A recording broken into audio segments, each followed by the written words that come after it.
नमस्ते प्रणाम, मैं किशोर लाल यादव और मैं हूँ आकांक्षा पुरी। हमारा बहुत प्यारा सा सॉन्ग आ रहा है बोका म्यूजिक से, जिस सॉन्ग का नाम है लटक छिपा। लटक जेबा। बोका म्यूजिक जब चलता है बोका तो कौन है उसको रोका। तो हमारे कृष्णा बेदर्दी जो कि प्यारे राइटर हैं, अरे उन्हीं के सजने से ये गाना बना हुआ है और बहुत प्यारा सॉन्ग है।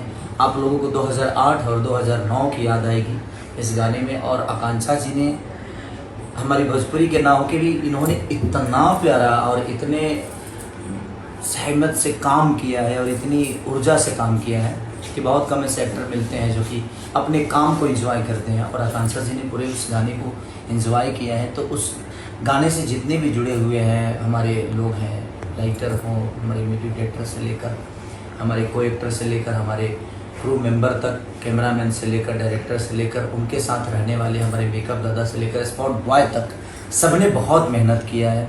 तो बस आप अपना प्यार और आशीर्वाद दीजिए, बहुत सारा प्यार दीजिए हमारे सॉन्ग को। हमारा सॉन्ग जल्द ही रिलीज होने वाला है, परसों बहुत जल्द आपके सामने आने वाला है हमारा सॉन्ग। तो देखिए और ढेर सारा प्यार दीजिए। बोका म्यूजिक। बोका। हाँ।